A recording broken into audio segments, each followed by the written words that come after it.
Të dashur miq, rikëthyem sërish në studio për të vazhduar me bashkëbiseduesin e ftuar për ditën e sotshme dhe kam Orhan Kurtishi, është drejtori i postës së Maqedonisë së Veriut, edhe me të do flasim shumë çka rreth postës, si funksionon dhe gjithçka tjetër në detaje që besoj që edhe ju doni të dini se si funksionojnë realisht. Neve vetëm e kuptojmë kur na vijnë letrat ose gjërat që porosisim nga posta, por nuk dimë se si funksionon nga brenda. E sot do e kuptojmë më në detaje. Përshëndetje dhe mirë se erdhët në studion e emisionit tonë Vikend. Përshëndetje, mirë se jeta.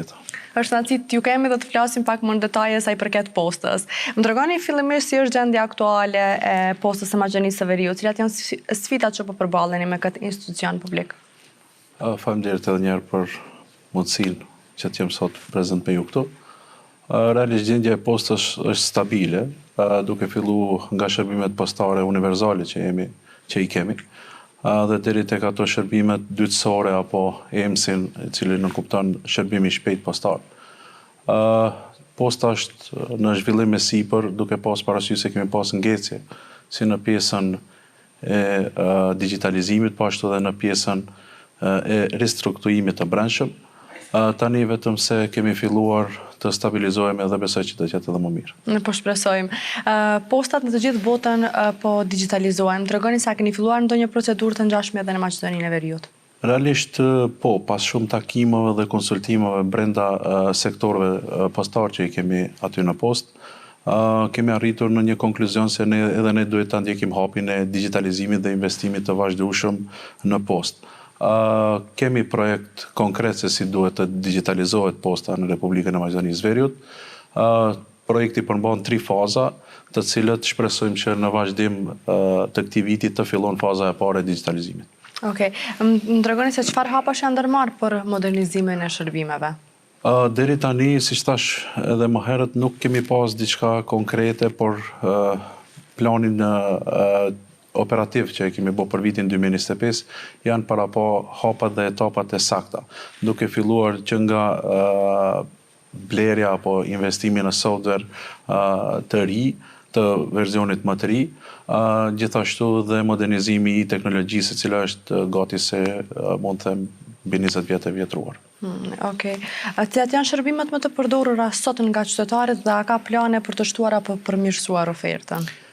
Realisht ne kryem mbi 30 shërbime brenda paletës postare, si shërbimet e pagesore, shërbimet e dërgesave, shërbimi për momentin më efikas është shërbimi i EMS, shërbimi i shpejt, i postës së shpejt, dhe besoj që aty kemi atë kulmin e kënaqësisë të qytetarëve për afat të shkurt kohor që ju arrin porositë dhe pjesë tjera.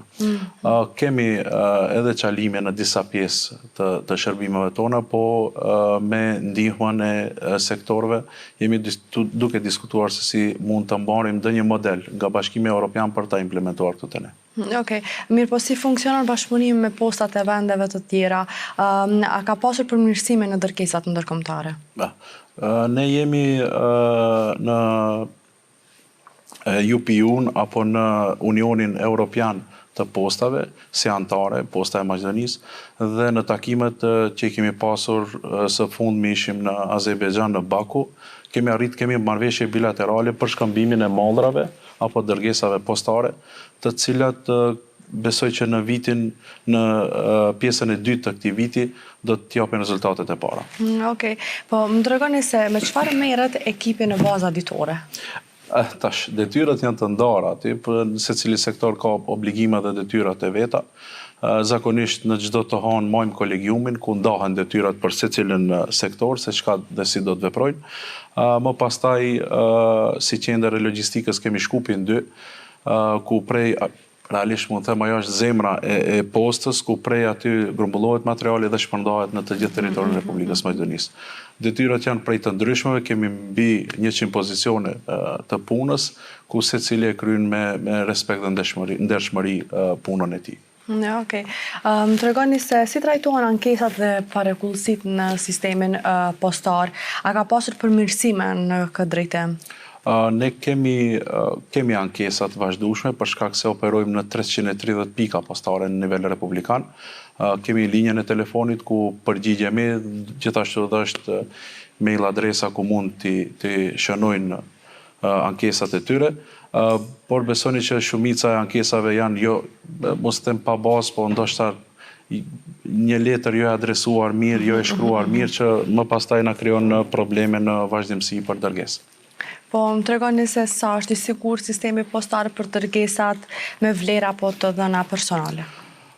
Tani së fundmi jemi duke përpilu rregulloren për mbrojtjen e të dhënave personale, dhe besoj që do të sigurohen edhe më shumë. Edhe pse sektori informativ që e kemi brenda në soazat të sektorit të informatikës, së CIT-it, e ndjek procesin e dërgesës prej kur dorëzohet paketi apo porosia deri në momentin e fundit. Kemi raste kur ka ndodhur që të humbë një paket, por fal strukturës brendshme organizative, ku e kemi sektorin e brendshëm, në sektor të brendshëm e kemi edhe kontrollin e brendshëm, e cila ka arritur shumë shpeshherë dhe të detektojë se ku gjendet edhe ja shkryj me sukses. Shumë mirë.